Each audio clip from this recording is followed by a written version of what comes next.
Coming up on this episode of Free Lunch. I just booked another gig. I was seeing someone that I really enjoyed. It was the summer. I was like, this is... I'm high off life right now. Exactly. Why this man so angry? Exactly. I'm wearing all black. What I got to wear all black for? I feel like putting on some colors. I feel like sometimes you can learn so much more from failing than you can from being successful. And that moves you towards where you want to go. Like, I may be really free with my money, but I'm really stingy with my time. My family has had more belief in my abilities and my future than I have had.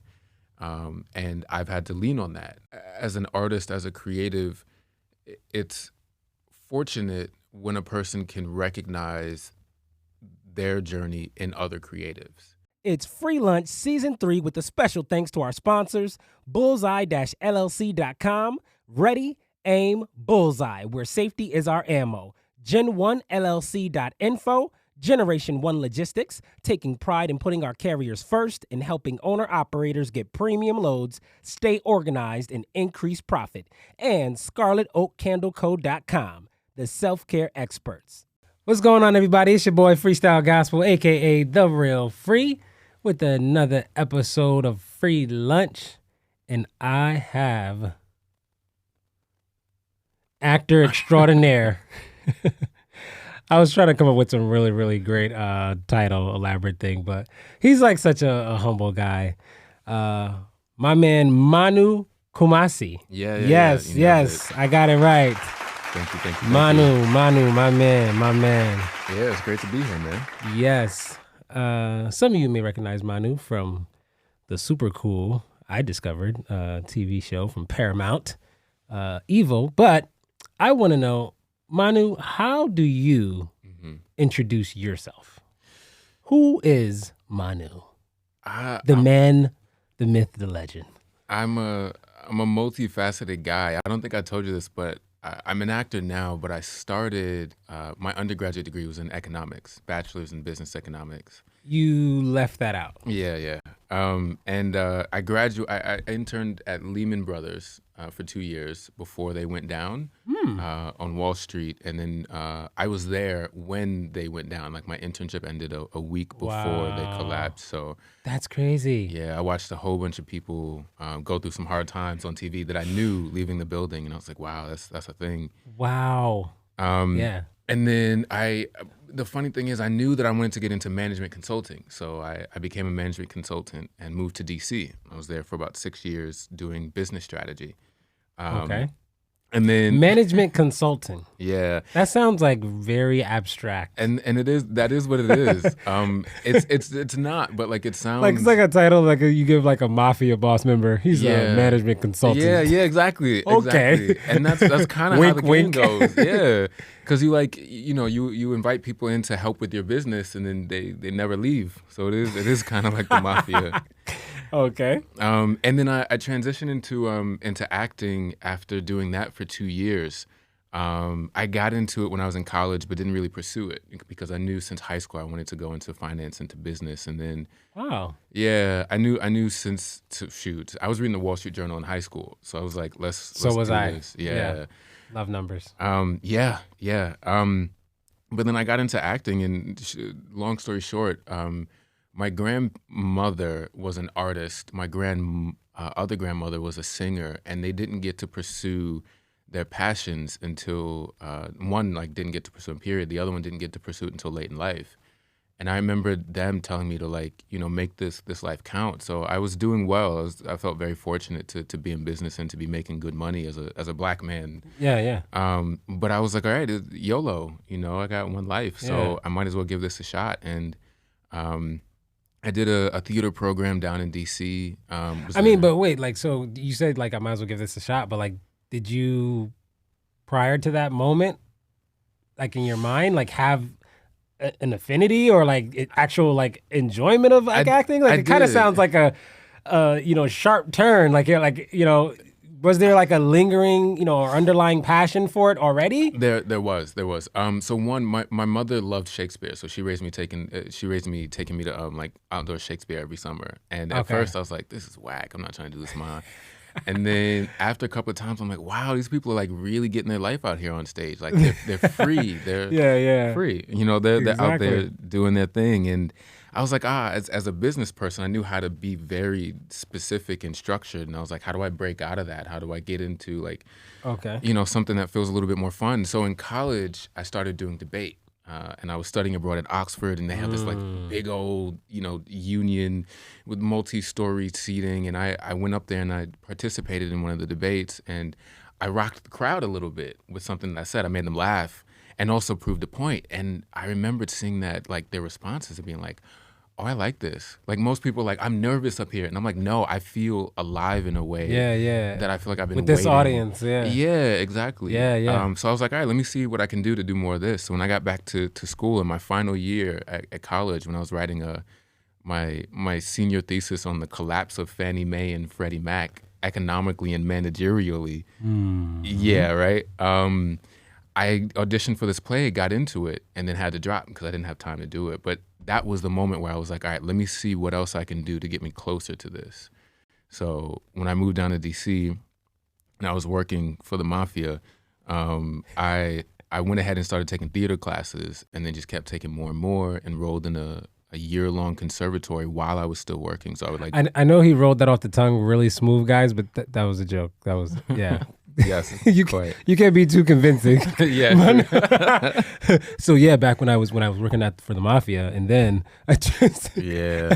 Nah, back when I was still in corporate America. And then I finished the program, and I think a week after I finished the program, I got an offer to understudy this play, and I was like, they want me to start tomorrow, but I'm not gonna leave my job the next day. yeah. But I did give them a month's notice. I was like, hey guys, this has been great, but I gotta go for it. And Yeah. you know, if it doesn't work out, at that point I was still 24, 25. So I was like, if it doesn't work out, you know, God willing, I'll be able Like, to and jump I back in. imagine, like, with you just, you know, even though you gave him a month notice, and you're like, you know, hey, I'm gonna just go for it and take this leap. Yeah. Did you have like, you know, Fear? well, along with that, but like just like some kind of like contingency plan, or like thing of like had you been like saving up money for, you know, a period of time, and like being able to say, so hey, when I go and take this chance on this thing, Yeah. and give them my, you know, 30-day notice or whatever, you know, I can be all right if I like fall flat on my face, or like this doesn't really go. Yeah, because okay. that's money is a real thing, right? Yes, totally real. I did. I was able to save up a good amount of money. Fortunately I graduated with very little student loans, and I paid them off right away. My dad was like, "Don't Awesome. stay in debt. Don't stay in debt." Yes. And I was like, "All right, cool, knock that out." And then I put everything else in the bank that I wasn't putting towards the theater classes. But then also there was a restaurant down there for those of you who know DC, y'all know Matchbox. And Matchbox was popping when I was down there. And Okay. someone told me, they were like, yo, we're making like 60, 70K just waiting tables a year. What? Exactly. And I was like, okay, this makes this move seem a little less daunting. Yeah. This seems doable. Yeah. And Okay. it was hard hours. I mean, you working 6 days a week, like double shifts, but like you can pay your bills. You just have to put in the work. So for me at that point, I was already grinding so much to make it into corporate America that I was like, those are the hours I'm putting in anyway. I might as well do this, get that flexibility, and be able to pursue my passions. Nice, man. Now, like you said, you had like some family member that were in like the arts. Yeah. Or into it, but not necessarily had the opportunities to like really walk that out. Are you, you know, at present day, I don't know like if any of those family members are still like living, or one is my grandma. Do you come from like a big family? I come from a big family, but I wasn't exactly connected to my that was own going to be my family. follow-up. Like, are you like present day? Are you Yeah. close to like a ton of family, or it's kind of like a small No, few no. like you know people you're connected with? No, so funny enough, so my father's mother had 13 brothers and sisters, and then, you know, the tree branched from there. So that's a huge family, Yes. but they're all on the West Indeed. Coast. Ah, Yeah, so and he moved to the East Coast when he was young before he had my brother and me. So we're all over So here. where did you grow up? I grew up in New York, South Okay. Jamaica. Queens Oh, specifically. okay. That's you were born? I was born in Long Island, actually. I was born in Long Island. Okay. Yeah, and then raised in Queens. But you're a New England baby. Like you're Yeah, okay. yeah, All right. definitely. Gotcha. And you got this big kind of footprint for your family on the West Coast. So. Yeah, exactly. Nice. Okay. I mean, well, that had to growing up. I mean, did you guys like vacation much on like the West Coast or we did family we did. reunions kind of thing? Like, yeah, we would fly out there and I would see all my cousins and my millions of aunties and uncles, and that felt really good. Yeah. You know, it's nice to be around people who like you can see and be like, oh, that's where my eyes, or that's where, you know, this comes from. Yeah. And also they're Cali folks, you know, so they're chill, you know. Nice. And I had well, it's only been once since I had the pleasure of visiting California.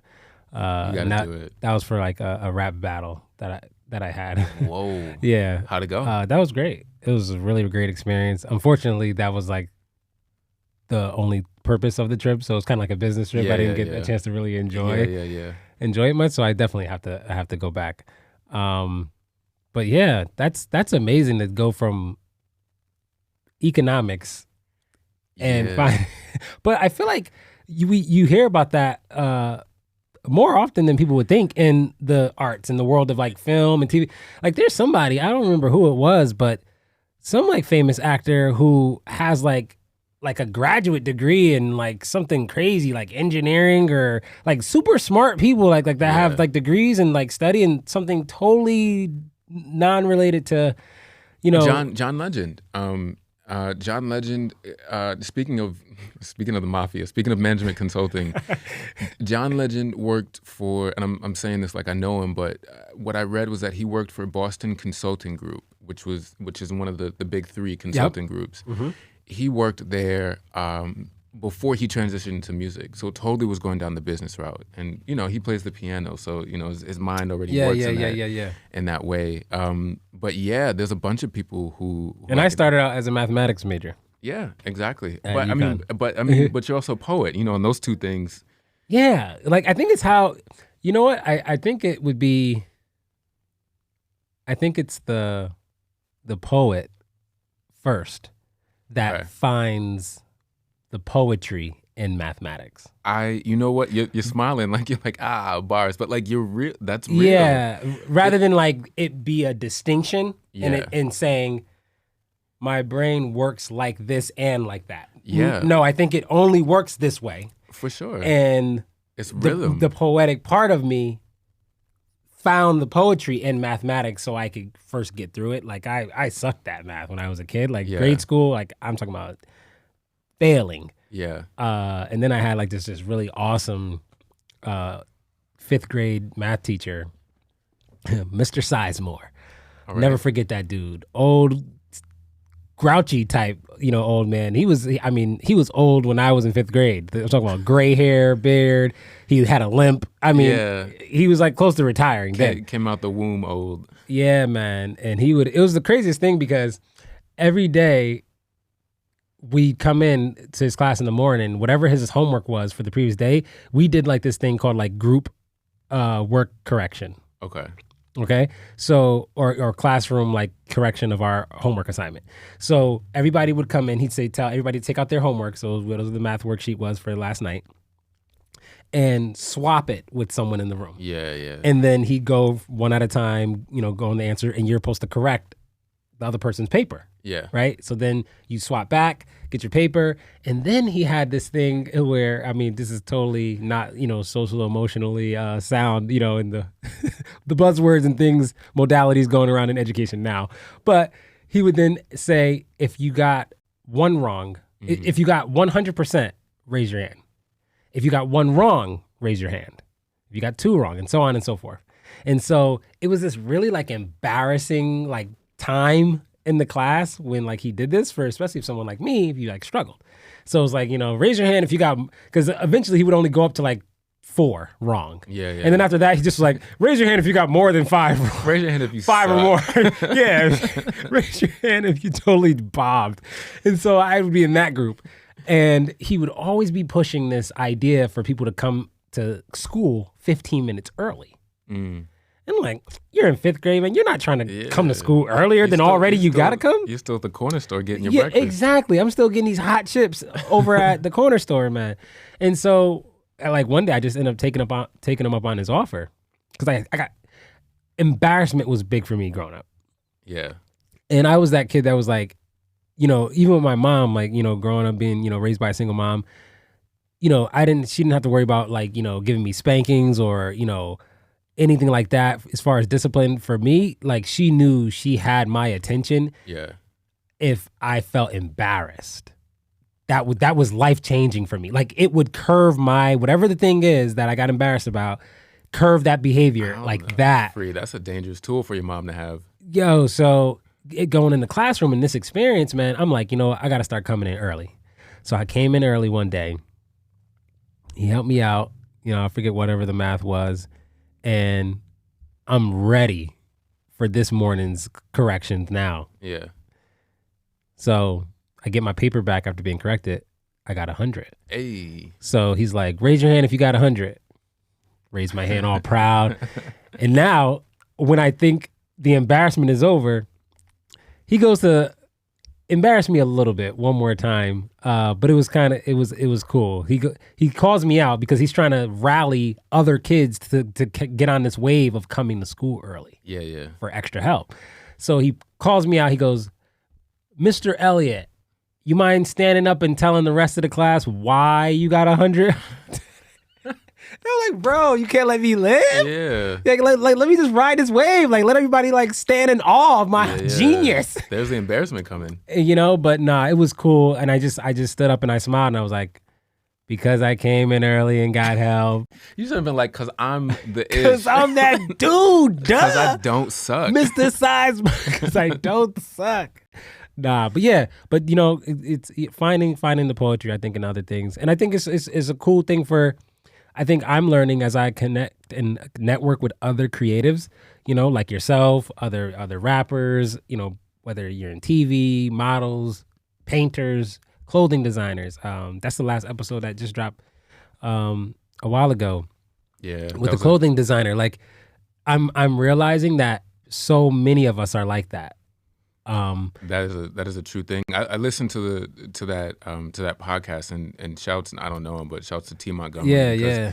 When I was listening, I was like, wow, there's a lot of things that I'm learning, and also knowing that I'm coming to do this podcast, I was like, all right, let me see if I can sound as smooth as T on this microphone. Mad smooth, man. Quite mad smooth. Every time I'm doing the sound check with anybody who's like a smooth talker, my question is always, all right, is that like your normal talking voice, or is that like you're like you know, loving the ladies type voice? Like, what is that? You know, the answer's gonna be like, what's the difference? You know, this is me, man. You know, this is how I get down. Yeah. But so, can I ask a favor? Sorry, do you mind turning my levels down just a little bit? On the headphone? Yeah. Let's see. Yeah. How's that? That's perfect. Thank you. Cool. So, I came across Manu in a very, very cool way. And I had this, actually, I meant to send you this other note leading up to this podcast because I may have included in the notes that I sent you, but as a creative in a space where there's so many people who are talented like you and people who are more talented than you are in the ways that you would like to aspire to be, and I'm talking about myself, it's this thing that I wonder how other creatives like me navigate maintaining this like level of humility, or kind of like trying to avoid, I guess what you could call like a stereotypical, class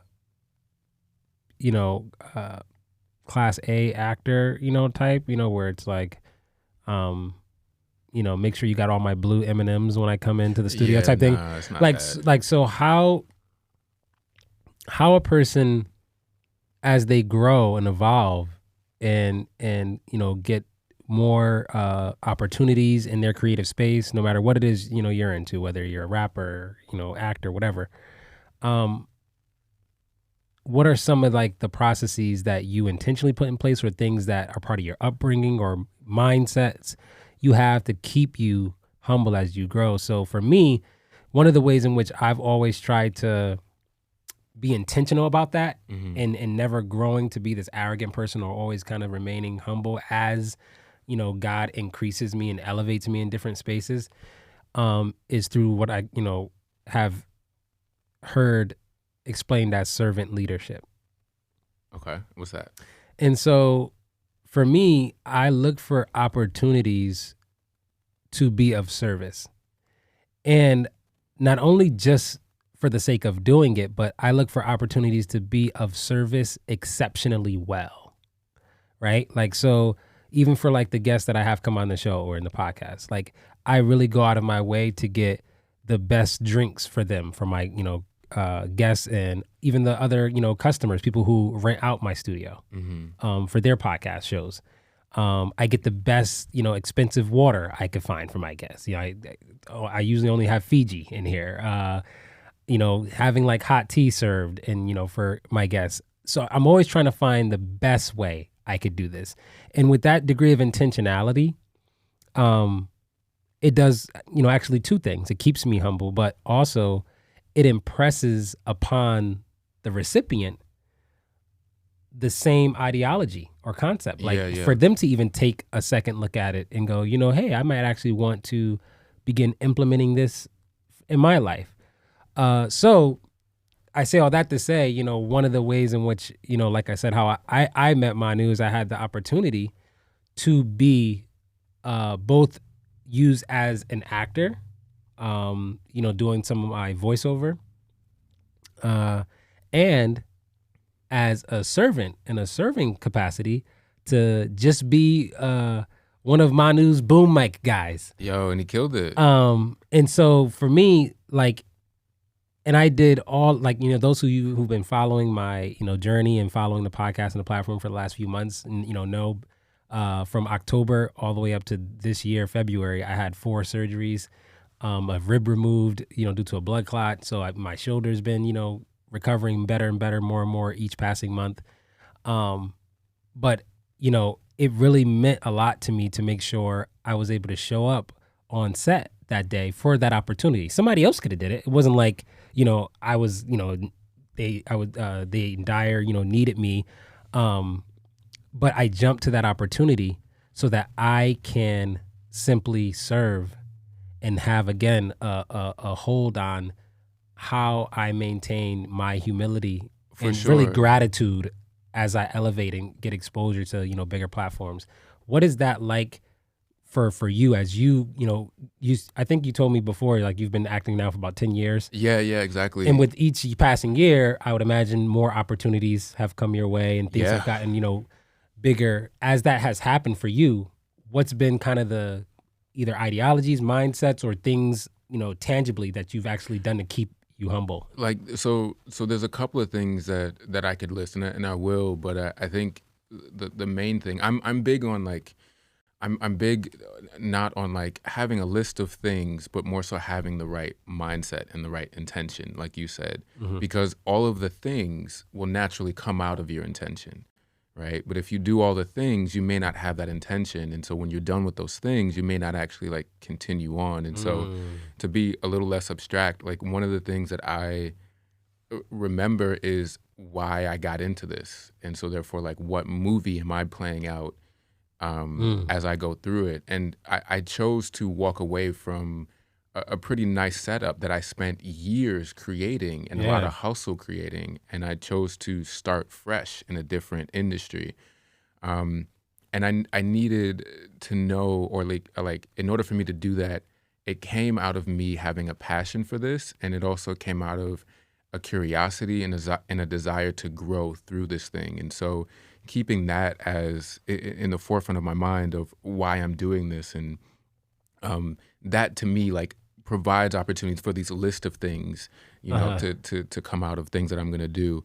And so just keeping your mind set on like what you're doing this for. So like I knew that like the neighborhood that I grew up in, I wanted to leave it. Nothing against South Jamaica, you know, for those who are listening from South Jamaica, shouts. If you know, you know. Yeah. But like you travel to different neighborhoods and living in New York City where the disparity is so great, you get exposed to what you don't have right off the bat. And so for me, when I saw that, I was like, well, wait, I want to see what this is about. Not just because I want to taste it or I want to have it or I want to consume it or own it, but I want to grow through it.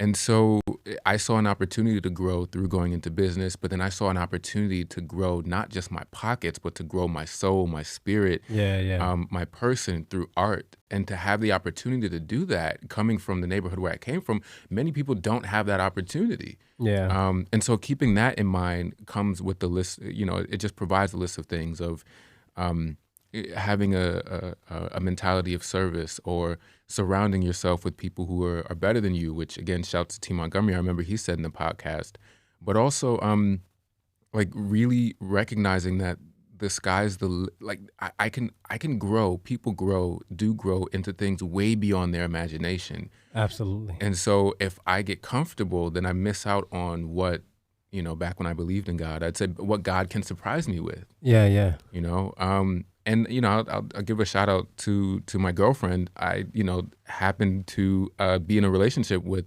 someone who I think is a far better actor than I am. Yeah. So like just being around her, I'm like, man, I need to get this together. I need to get that. Shout out together. to Anila. Yeah, definitely. So just, you know, making sure that you put yourself to, and you saying it with Andre. You know, like there are many things that you're learning from him, so you make sure that you gravitate towards helping him accomplish his dream. Yeah. And along the way, you rise in his wake. And you pay it forward. Yeah. You know, it's all positivity. Absolutely. No, I love it. Now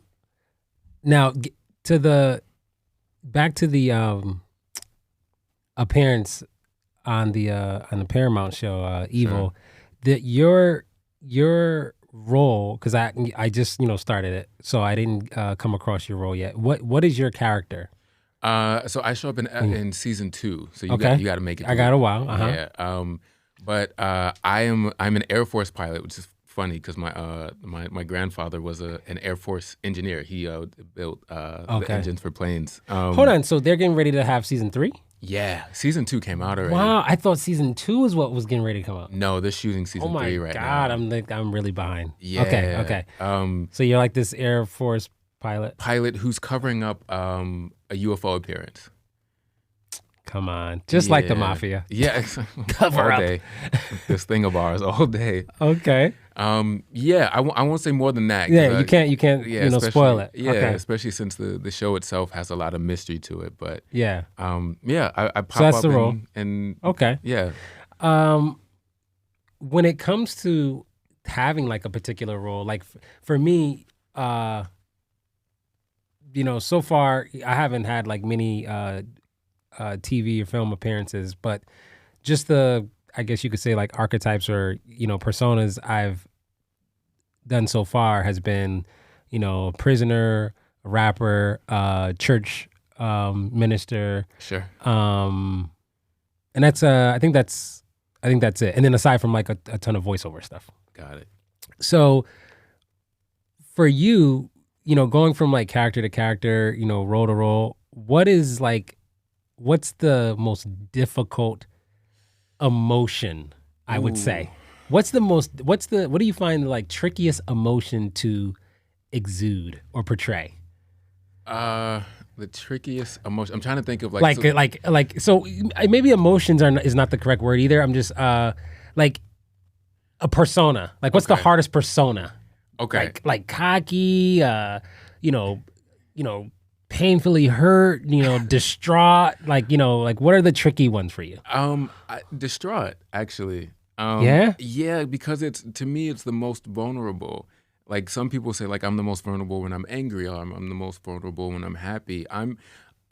Because I learned self-sufficiency, or like felt like I needed to build that up from jump.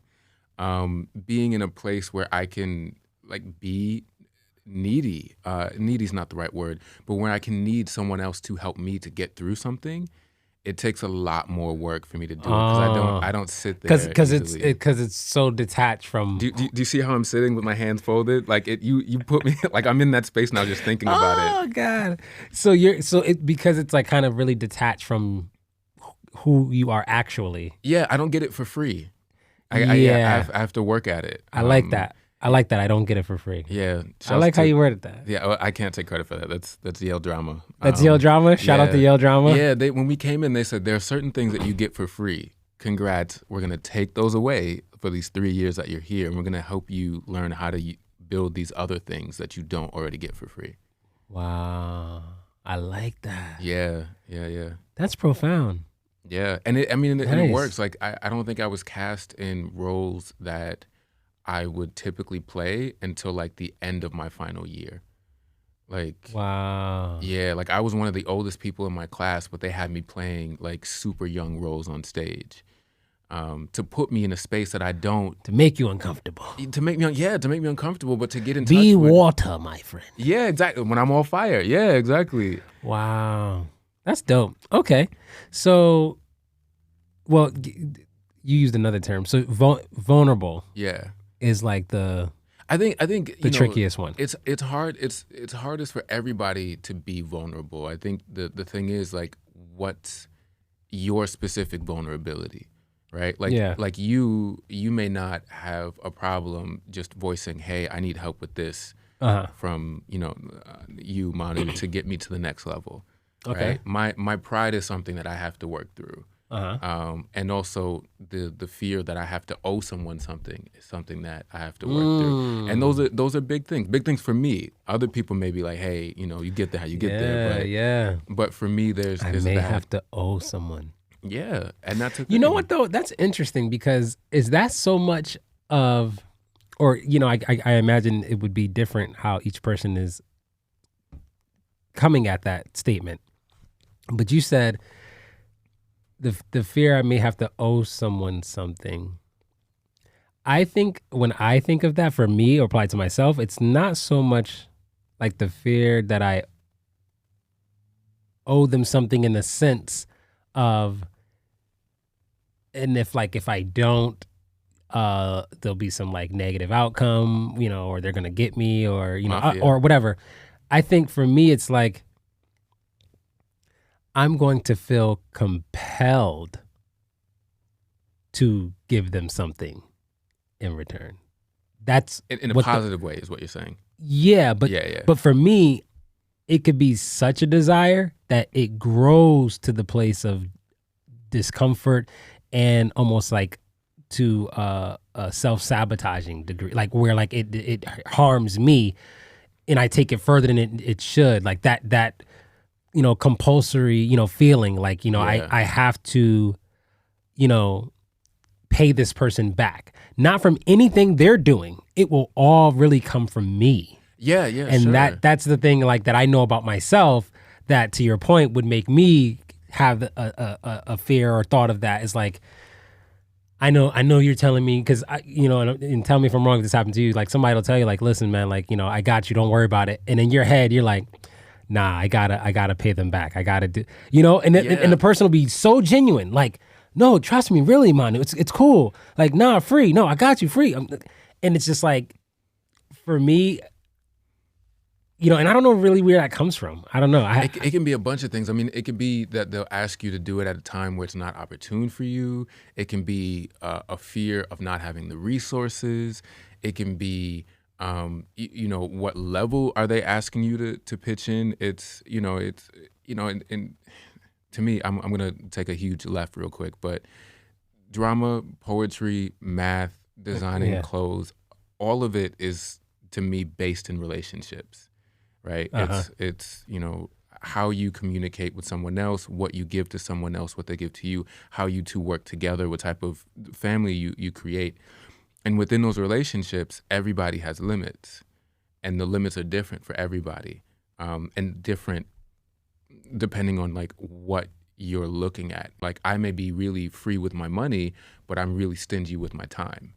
Or vice versa. And so in looking at it, like, your vulnerability is, to me, where you cross that limit of the resource that you're willing to give, where you see yourself like, you know, crossing a boundary. Like, this is my boundary for what I need as a person, and it's different for everybody. Yes, facts. Okay, all right. So okay, back to the evil, where I am. You all the way in season 2. I'm still in season 1. I'm back You miles gotta do away. it. It's worth it. It's a good season. But halfway through episode 1, anybody who hasn't seen it, if you're into that kind of TV show or movies, it's a psychological thriller.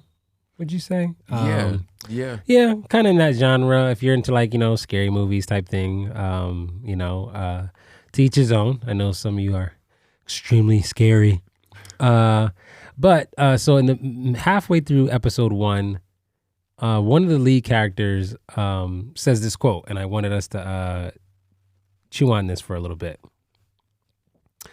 The quote is Mike Coulter's character.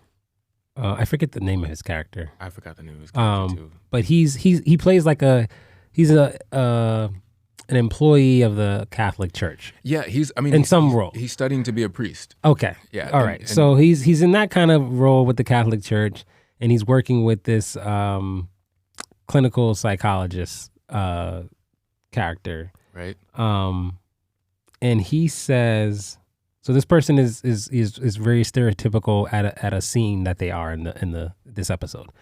And so they're kind of quarterbacking the scene that just happened, what she just saw, or experienced or whatever. And she's not believing it. She doesn't believe in the supernatural and all this stuff. And so he says to her, he first asks her about like, does she feel like, science can explain everything? And she's like, yeah, she's a person that believes in science, and she's like, she's not leaving any room for mystery and things like that. Mm-hmm. So he says, science is only good for repeatable phenomenon. In most of life, the most interesting parts don't repeat. So science doesn't recognize it. I'll read it again. Science is only good for repeatable phenomenon. In most of life, the most interesting parts don't repeat. So science doesn't recognize it. Now, I thought instantly bars when I heard that. I thought it was a great quote. And in general, I agree with it. The part of it that I want to isolate is this piece about the most interesting parts of life not repeating. If we just take out that piece, do you agree with that? The most interesting parts of life don't repeat. 100%. And I think to that, fact, a lot of the audience of the Free Lunch podcast are, other creatives. A lot of them are a combination of either full-time creatives like myself, or, they're working 9 to 5, job having people, and on the side trying to work their creative talents. Many of them are contemplating taking the leap and trying to, struggle through all the things you have to consider, like, leaving corporate and, their cushiony job and betting on themselves. That piece about the most interesting parts of life not repeating, I want to say it made me really think about the best opportunities presented to you in life not repeating as well. So like lose yourself in the moment, you got to own it? Yeah, like really seizing the moment. And so like another just quote I feel that God gave me a while back was, when you feel fear at its peak, it does not mean success is far from you. It means success is upon you. Yeah, I mean, I can agree. I'll give you two things real quick. So when I was applying to graduate school, this is not me like, boasting, but I got into NYU, Juilliard, and Yale. And I remember the callbacks for all three, the initial auditions and the callbacks. And at the Yale auditions, that was the only place where I was nervous to do the things that they were encouraging me to do. Not that they were like going super far, like, telling me to do something bad, but they hit my, like, I call it the crossing over the fence, jumping the fence moment. They hit my specific jumping the fence moment. They saw that, like, if they asked me to do this one thing, I would have to, like, be courageous with my level of myself. And that was the main reason why I decided to go to Yale. Because to me, I was like, if I'm in this graduate school program and I'm here to transcend, if I'm here to change, if I'm here to build, I have to live in that space as much as possible, because that's that sweet spot where I actually change, I actually grow. Even though it'll be like hard, painful, etc. Like, I'll bounce back. We're humans. We're flexible and we grow. I forgot what the second one was, but essentially, like, in order to grow, it has to feel uncomfortable. And sometimes uncomfort can feel like pain, but it can also feel like fear that doesn't necessarily have pain with it. Yeah. And so at this point, I target those things. And even in the clown class that we had, this great clown teacher, Christopher Bays, he... Clown teacher? Like, in a literal sense? Like how teaching to be, you how to be a clown? But specifically how to make your energy clownish, not necessarily like how to paint your face and put on make your energy clownish. Like, does that just mean silly? Playful, childish, which as adults, we're conditioned out of it. Yeah. So he helps us undo a lot of the conditioning. He helps you get your Peter Pan back. Yeah, really. Find your happy thought again, so you can fly. Well, it's not always because you're all grown up and now you can't fly. Sometimes it's your devious thought. Sometimes it's your incredibly sexual thought. Oh. Sometimes it's your destructive thought. Okay. Yeah, and obviously we're trained actors. So. Sometimes it's your fire burner thought. Yo. Yeah. Okay. It's really how do you tap into those dark sides?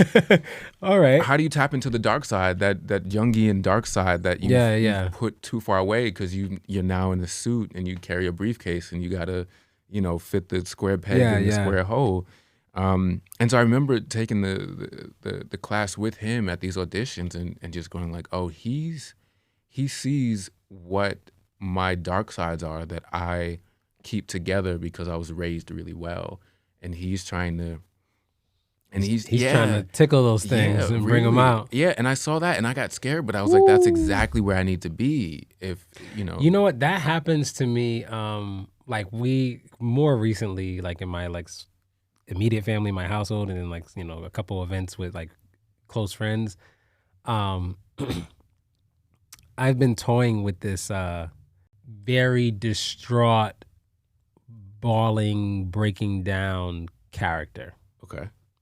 Sounds fun. Well, it's not really, because maybe that's the fence for me, right? But like I remember, when we were, kind of talking on set. Yeah. At the last project we were on, it's one of those things where I have to, like you said, well, part of like what you said, piggybacking off of like, you were raised well, whatever, like, right. So a lot of the things like growing up in the inner city, maybe that I've seen, that I've witnessed myself in my, to my own body, or in my own household. I've done a lot of like, self-healing, work, therapy, whatever. Yeah. A lot of, prayer, thank God for that. And so I feel like, that's attributed to me being able to be the, pretty well off and, decent man that I am today.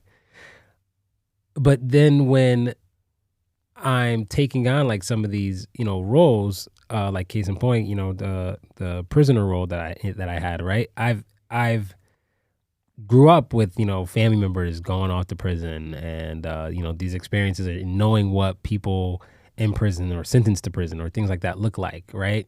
Getting to collect calls, at grandma's house and, hearing, people's pain and crying and family members, crying at funerals of people dying, you know, being in the streets, all that stuff, right? And I had to kind of embody all those emotions at once. And so what was the thing I've been like toying with and, you know, trying to develop is bringing that emotion to the present, like immediately, rather than having kind of like this like running start or needing to like, you know, belabor, you know, the moment for, you know, a while to get it up. So I found that is very scary for me, because what happens is it's like almost like opening Pandora's box. It's it's like when you go and reach down and grab that emotion or that thing or that persona, right? Which you'd spent so much time pushing down. You know, and trying to like erase, and now it's here staring back at you, right?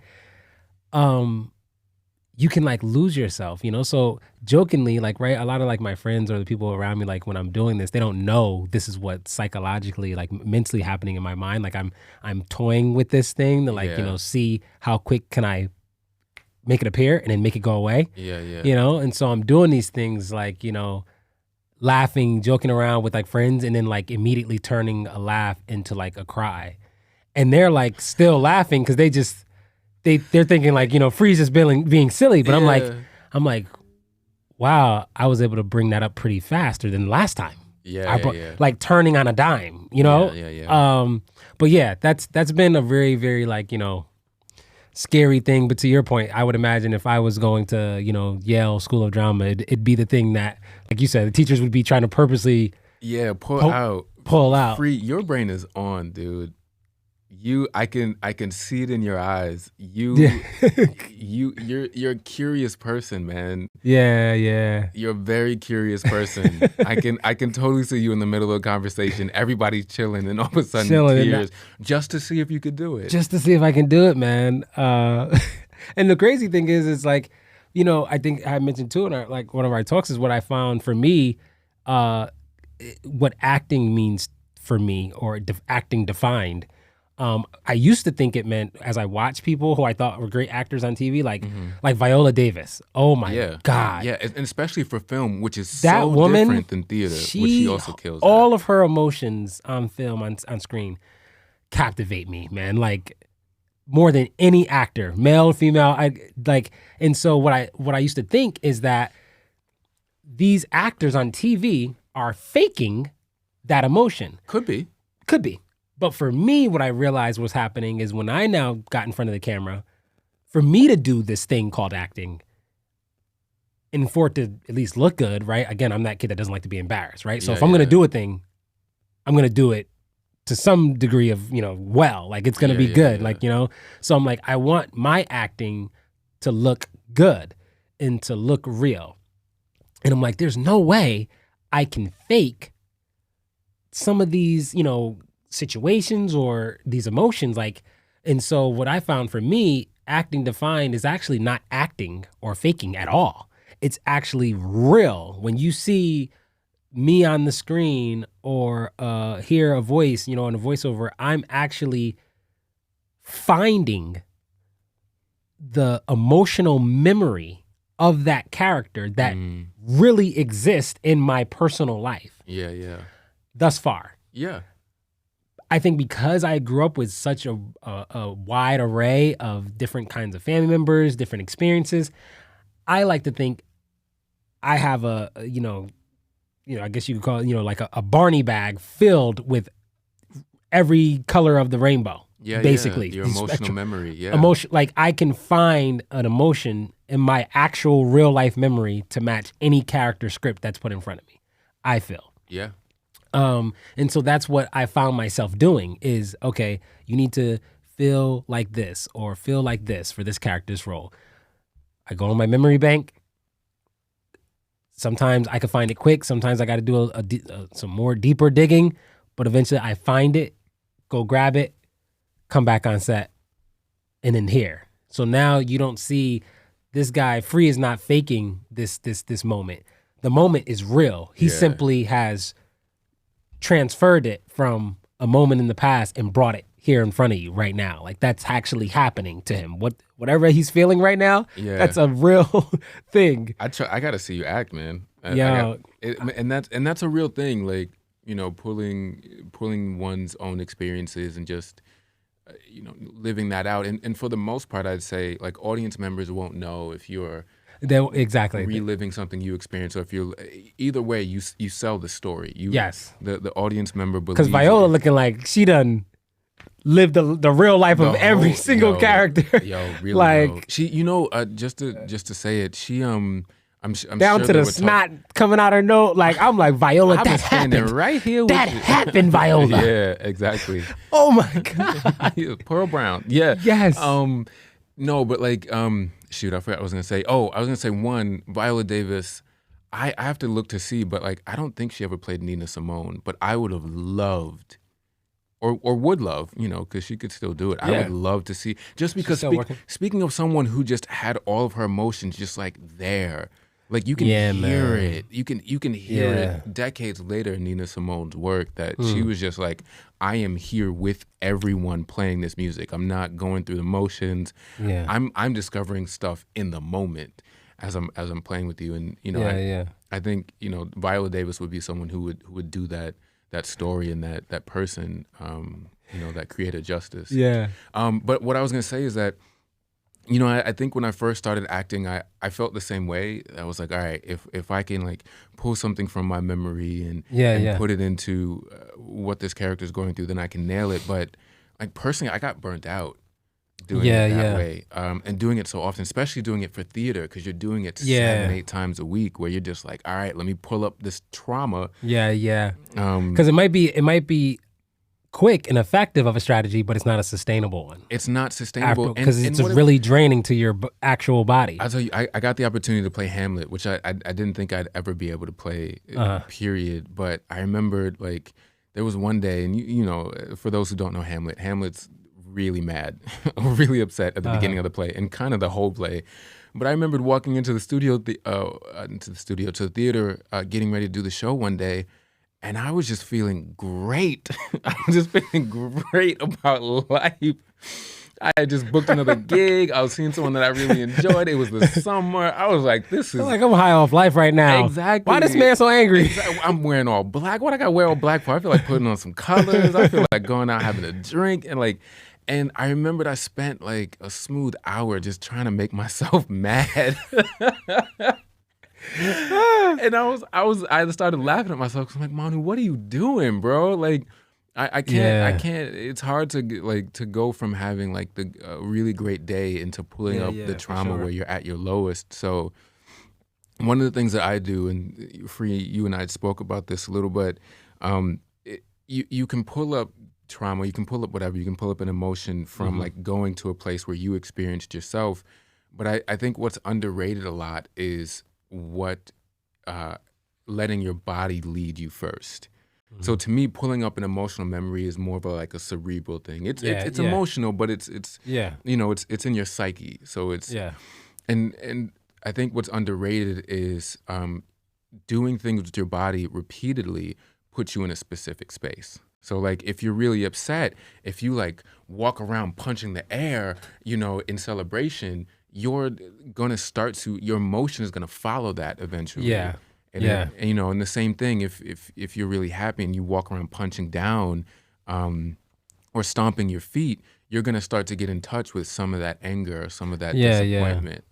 Which at least is a way to get into it so that you're not like torturing yourself, you know, which it started to feel like with me. You're not torturing yourself trying to go to your own trauma. 7 times. It is torture. Week. Yeah. You are torturing, especially with the play circuit. Like if you know, if it's for you know, a short film, you know, a movie or whatever, you know, it's not nearly. It's doing plays is like doing music tour. Like the first time I went on tour, for any of my music was in 2018 on the West Coast. I did 2 weeks in Utah and Idaho. Okay. And prior to that, I had only done like, you know, 1-day events, like, you know, an hour show, you know, at something local in, you know, Connecticut or New York or whatever. You know, a 30-minute set at tops, you know, leading up to this, and then suddenly go from that to like my first experience traveling on tour, you know, do an event, pack up, go on the road for a day, do another event the next day, like, and it was just regular pace. It was extremely draining. I'm talking about like Yeah, it has to be. my voice, my body, just emotionally.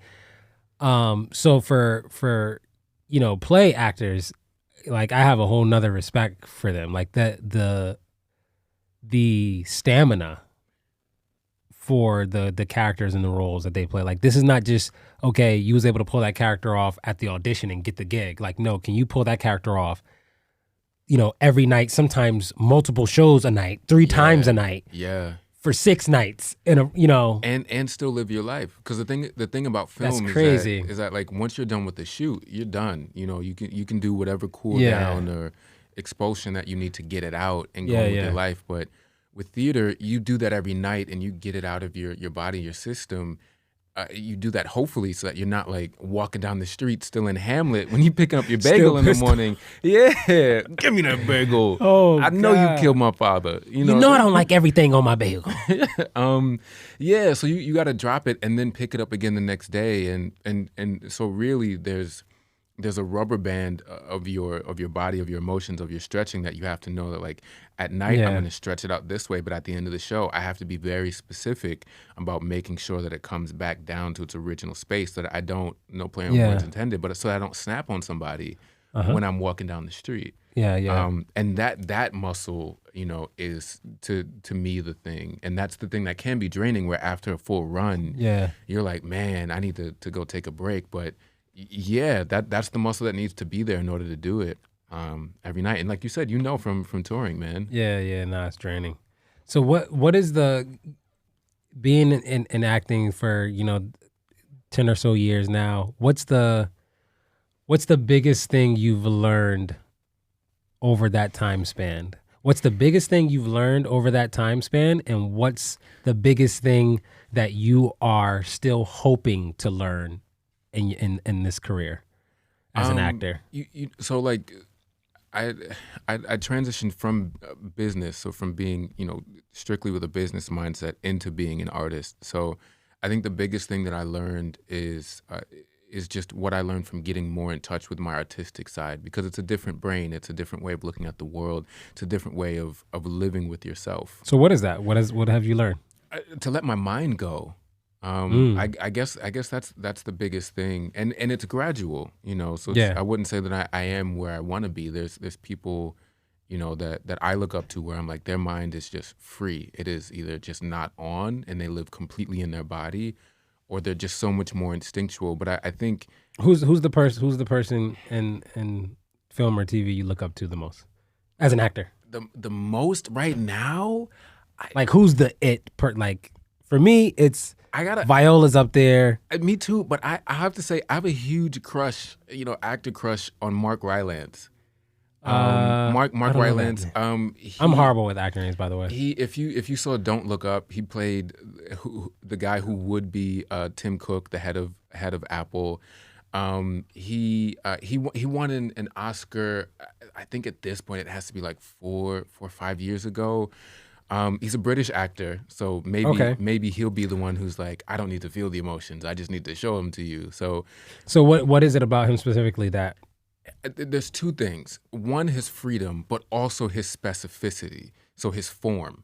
So his freedom as in like how freely he plays, but I would imagine he'd tell you that freedom comes from being very specific with what he's creating, with what he's painting. So like he'll have freedom as in like, I bet you he's great at improv, right? Because he's just not thinking. He's there. He's off the dome. He's reactionary. Yeah. But I'm sure he puts in so many hours into getting to the place where he can freestyle within the form. Viola Davis would be the same. Like all of her characters are very specific. Her mannerisms, and it's probably that Juilliard training. Her every movement tells a story. You know, like I remember, this is a really quick tangent, but I remember doing the callbacks to Juilliard. There was one teacher there who was like, there's a million ways you can open an envelope, and every which way that you open an envelope tells a story. if you receive that envelope and you grab at it, right, and you voraciously open it up, that's very different than someone holding the envelope out and you very tentatively grabbing it Yes. and then taking it and then like with fear peeking at it as you open it up to see what's inside. Yeah.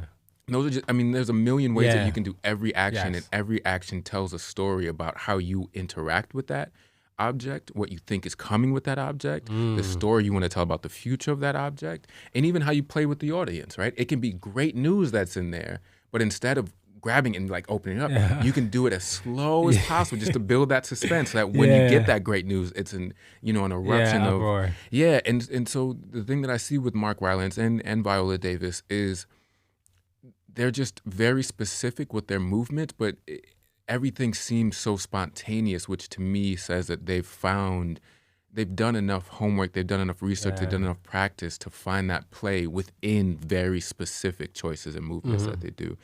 And granted, like both of them are significantly older than me, not just in terms of age, but older in the craft. Correct. And so I know it takes time to get there. You're still a young buck, Manu. Yeah, I'm hoping to stay that Still way a young buck. forever, man. So what's the thing you're hoping, or the biggest thing that you would like to still learn in your career as an actor, or hoping to learn? What's the thing that you're hoping to learn? Really, confidence. Really? Yeah. Get the heck outta here. Yeah, no. I mean, I said that my girlfriend says it a lot. She's like, "You always seem so confident." I was like, "No, I have a Gemini moon and a Libra rising, so I look confident, but on the inside, I'm freaking out at every single thing." All right, it might sound slightly familiar. Okay. But I might be like that. I've said that in a different amount of words. Yeah, the confidence is huge because the confidence allows my sphere of concern to get closer and closer and closer and smaller. And so I can play here. I can what's the word? I can emanate from here as opposed to like checking on everything out there. And I think the more that But how do you think the confidence that you have now, because you said you'd like to increase your confidence, right? Yeah. How is the confidence you have now in your mind impeding something? Like the way you see it, how is your confidence present day not enough? I'll give you an example. This what's today? Friday? Yes. 2 weeks ago, I had this audition, and for the first time in a while, the audition, instead of it being like a self-tape where like you get your camera, you have your side, you have a reader, you send it in. Instead of that, I went straight to a director session. And I was like, okay, the first take is gonna be in front of the director. Let's do it. And I remembered, I can laugh about it now, but like we had a great conversation, like the first like maybe 5-10 minutes of the session. We talked about the character and this and that. Yeah. And then and he was like, yeah, sounds like you have a good understanding of it. Let's jump into the first side of 3. And I jumped into the first side and I read it, and it was just like silence afterwards and no conversation afterwards. He was like, okay, cool. Let's look at the second. And you said you read the script, so jump right in.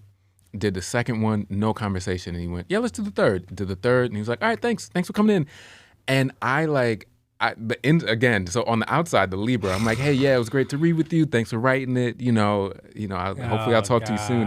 On the inside, after that first read, I was like, it's a wrap. He doesn't want to see anything more of me. And you still have to get through 2 more sides, knowing that this guy, like, maybe I can. I mean, he could have sent you away after the first side. That's very true. And I could have convinced him after the second read. Maybe I did a better second read and then convinced him. But to me, the confidence that I want and the confidence that I'm working on is going in being happy about what I created and being excited to play without being content with that, without giving an F about how the audition goes and what the director says. Yeah. And I know most creatives will say that's when you're in your sweet spot anyway, because that's when the creative juices go, because you're not concerned about other people judging your stuff. You're tapped into your creative side, and you give it away. You walk away. You give it away before you get into the audition. Yeah. And you're happy with what you created. You're there and you're playing for you. And either the director likes what I got, or the director hates what I got, or the director, whatever. Either way, I do my thing, and then afterwards I go get a drink and hang out. Without hanging on to it. And I think that's that sweet spot of creativity, when you're not hanging on the results or how someone judges your creativity as you're making it. I just don't know if. Well, do you think that self-confidence is the same thing as contentment? Or do you think one is just inclusive of the other? I think it depends on what your goals are. And True. True. For me, That's an excellent point. I got into it because I was interested in growing through the art. Yeah. Excellent point. And so that's my contentment. Yes. All right. Got that. Makes sense. Okay.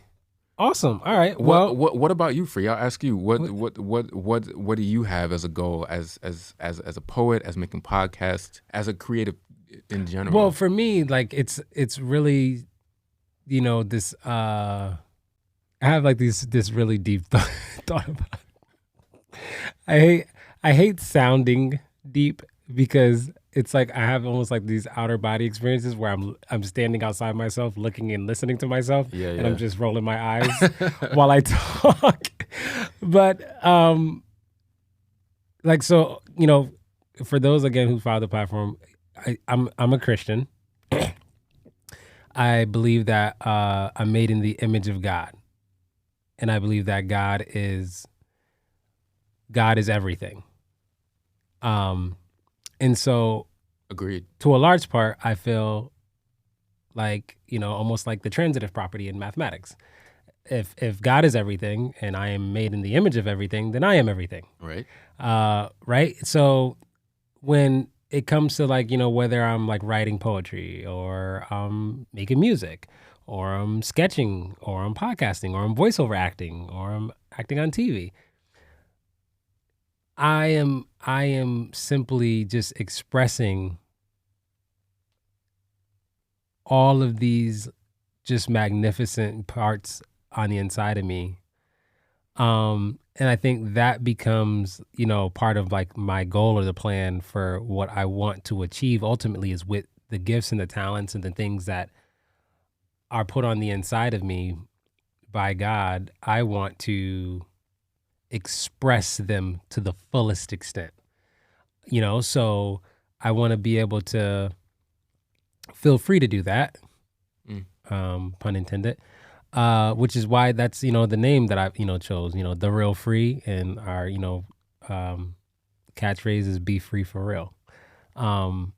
Because I really want not only for me to be free, but a really big part of my mission is to inspire other people to be free, in quotes, in the greatest version of themselves as well. So, I love to not just network with other creatives, or hope to, for the sake of taking something in the exchange, but giving of myself in this creatively expressive way that inspires someone. It's so it's this really big part of me that, I feel like also is a element of God, which is pure and just giving. I'm giving to you in this moment, which is why I don't need anything, which is why, I've learned with, navigating different relationships and different kind of people and creatives, they all have their different layers of comfortability with that, which is why, things like, where I asked you earlier, you're like, hey, I'd like to be giving to you in this way. Are you okay with that? Are you okay with receiving this, expression of like, that servant leadership, or, me serving you or giving you whatever that is. And so that's what I, have been, doing over the last like 6 months, doing out of the studio space, here, having other, podcasters come in with their vision for their own podcast and, have access to the equipment and the space here.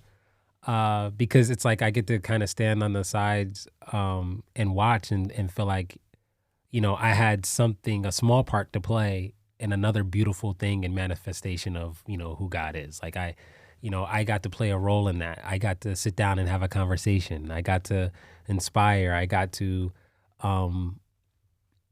just impact somebody. I do that. I try not to, feel, like people have told me, growing up and as a kid and as an adult, like, hey, you man, you're doing too much. You got to just you just got to focus on this, or just do this. And I'm like, no, but I'm also this though. I don't want to just do this. I don't want to just paint. I don't want to just be a rapper. I like, playing around with funny voices. I want to, be a voiceover actor. Like, and that's from this studio. Like, that's like the dopest blessing I feel like I experience is all in a single day in this very room, in this very studio. I've gone from recording poetry, a podcast, rapper, and e-learning voiceovers all in a single day. Mm-hmm. Now you could say the common thing is my voice is the thing, so expressed in all these different ways, but hey, okay, you're just using your voice. All right, that's cool. Whatever. Yeah. But I want to use that voice to its maximum extent, to fully be expressed, That's it for me. So that's a never-ending journey too. Yeah, I mean, I feel like for me, again, another just personal, spiritual, belief is like, hey, any path or the thing that you decide is going to be maybe not never ending, but never ending in the sense that everybody has to die at some point. Yeah. And so your journey is as long as you are waking up with breath in your life, you got more of the journey to go, which is why I believe it's why you woke up again another day, why you're here again. Like, it's not to be a wasted, body of energy. Like, what's gonna be today? What are you gonna do with today? Yeah, and it's life is quite boring if you don't. quite boring. Quite boring. Some people like boring. That's true. But also too, I'll say, I remembered seeing that when I was on stage, and I remembered not seeing that many Black actors do Shakespeare, and I wanted to do that. Like, I wanted to do it, but I also wanted to show other Black people that they can excel at Shakespeare. That it can be done. Yeah, Yes. that it can be done. You can have a whole cast of Black. You can have interracial. All the rest of that. But also, what I was going to say is that I think as an artist, as a creative, it's fortunate when a person can recognize their journey in other creatives. And Yeah. it's useful, not just in terms of like being of service to someone else, but it's also useful in your craft. It's useful to stay humble. It's useful to recognize that you're on a journey, that you've never reached the top. It's useful to pay things forward. And at the end of the day, you saying that your goal is to help other creatives reach their creative extent. It's just an opportunity for you to be creative. You're helping someone else be creative. You're putting your creative stamp as much as it's appropriate on their creative activities as well. Yeah.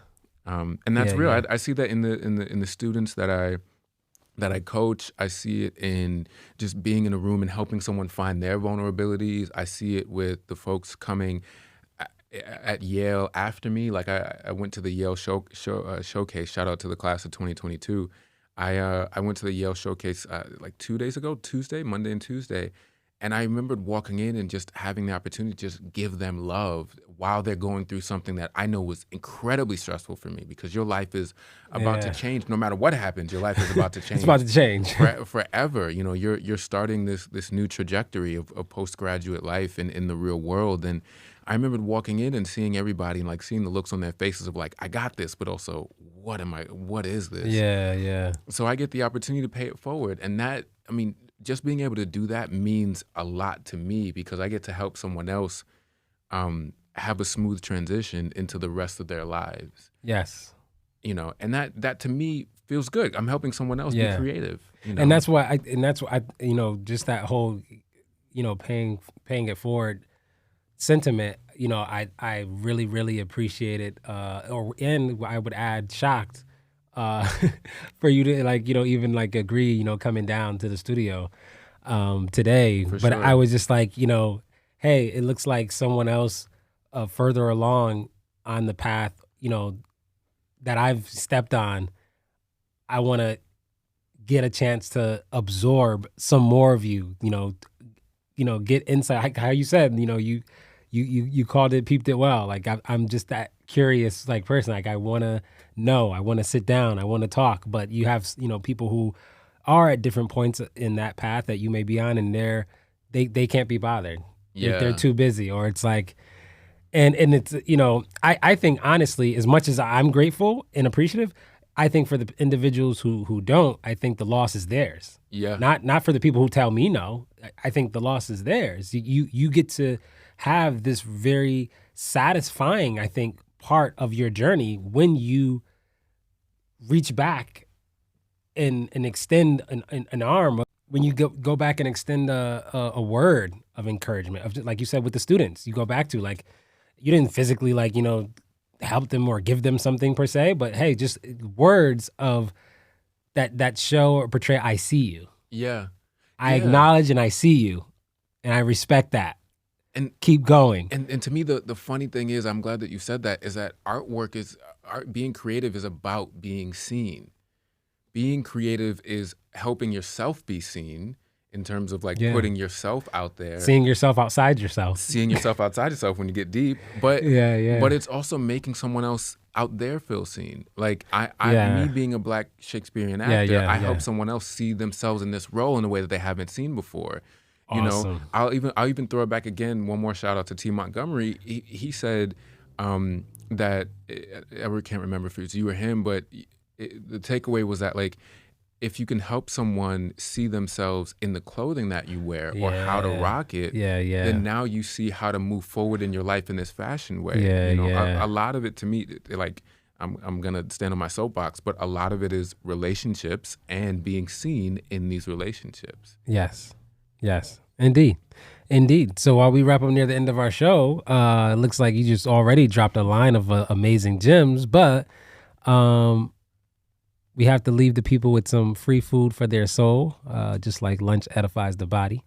We like to leave our guests our listeners with something edifying for their soul, just like lunch. And so, I mean, I guess it could be totally detached, or it could be something that piggybacks off this last point I wanted to bring up with you. But like, just how are you finding like the balance? Because like I said, I gave you kind of a small demographic, or a small glimpse in the demographic of a lot of our listeners. Being balancing their talents and creative abilities and a regular job, and whether it's kids or they're married or whatever. So there has to there's like this kind of convergence of like their passion, the drive, and like trying to find balance with, all these other mitigating factors, for, whether it's like familial or relationships, whatever. For you, like, what's a strategy that you're using or that you think works for people who are trying to find that balance? And that balance also, I forgot to include the biggest piece in that is self-care. So it's like balancing the passion, the drive for the art or the talent or the thing, the gift, the thing that you want to, do or express, your family, but also like remembering you in there, like, right? Like taking the time for you. How are you balancing that? There's two things that I do, and there's one thing that I get for free, fortunately. And I'll speak about the thing that I'll get for free, is that my family is incredibly supportive, smart in their own ways, and have the resources in their own way. But they've always been supportive of me in everything that I've done, both my older brother and my younger siblings and my parents as well. But I would say keep supportive people around you, for sure, because there's definitely been some moments very recently where my family has had more belief in my abilities and my future than I have had, and I've had to lean on that Yeah. quite frequently. Wow. And that's important, because you can run out of steam when you're out there braving the storm in your own Yep. ship. Yep. You need someone who's back on shore, who's like, hey, you got this, or hey, you did this before. Wow. You can, you know, just to like get out your binoculars and like check them out for a bit and be like, yeah, you know what, I do got this. Like, thank you for giving me my footing. But the two things that I would say, It's like you need a friend at the lighthouse. you do, yeah, because you need to be tethered. If you're not tethered, Yeah. you can blow into the winds forever, and Wow. that tethering is necessary, especially when you need it. When you don't need it, it's cute, and sometimes you're like, oh, shut up, I don't. But You acting fresh. You know, you think you that ish. yeah, exactly. But you know, you have highs and lows, and you really need them in the lows. So like, don't get rid of that lighthouse. Just, you know, love up on it on the good times, so that they can pay it back to you in the hard times. But one is, you know, this will sound cliche, but the greatest teacher and the greatest result producer is doing the thing, working hard and working harder. And sometimes you can learn so much more from failing than you can from being successful. And that moves you towards where you want to go. So recognize the wins in your losses, and that sometimes you have to get to the win through a loss. So, you know, steer your ship with that steady hand, but recognize that like sometimes you might have to take that L and then turn it into a bigger W. And the last thing that I just had is, as folks are making the transition, wins stack up other wins. So that is to say, like, find yourself in business. We called it a cash cow, right? So like find your thing, find your business that's just going to make money, and you don't have to touch it all that much. Because then you can take the money that you get from those gains and invest it in the more risky things. I think it's the same thing within all of your art. You know, like find the thing. Don't necessarily limit yourself to one thing, but find the thing that you excel at, and then use that, and make sure that you protect it like your child and grow it like your child, because that's the thing that's going to be your foundation, and then use that to expand. But you got to find a base, and then once you have a base, your wins just stack up on top of that. I love it. Yo, thank you so much, Manu, for coming through. Thanks for inviting me, man. I appreciate it. Chatting it up with your boy, man. I look forward to the next time we cross paths on the set of some awesome Thank you. movie or TV show. Can I give a quick shout out? It's actually for a New Haven production. Absolutely, man. You gonna give shout outs, and you gonna plug in your social media where we can find you, all that stuff. Let's do it. Well, let's get social media out of the way. All right. My Instagram is manu.kumasi. Again, manu.kumasi. You can find me on Instagram. But also, if you want to find me in person, I'll actually be doing Shakespeare here in New Haven this summer. I'll be in a production. Wow. I'll be in a production of The Tempest. Elm Shakespeare Theater is doing it, and I did Comedy of Errors with them 2 summers ago, maybe 3 summers ago. I can't remember. Okay. But I'll be back here, New Haven. Nice. So yeah, you can come check it out. I think the performance is like less than a mile from here at the. And what's the like? Do you know the date? We go, or generally like we go up mid-August, I think. And okay, that'll be perfect. Yeah, we go up mid-August and we close. Because we preload, pre-record, like stack up so many of the episodes. Sure. That we're kind of like on like a 5 to 7 week. That's perfect. Trajectory. Great. So like, the people hearing this episode, we would have recorded it like 5 weeks ago. That's by the great. time you guys hear this. So they'll have like 3 weeks of a heads up before the show starts. So nice. That's smooth. That's real smooth. Awesome. Wow. I gotta actually check that out, man. Come through. I got to. Come through. Will do. Well, you guys heard it from my man Manu. Manu, again, appreciate you for coming through, man. My pleasure. It's free lunch, y'all. It's free food for your soul. Peace.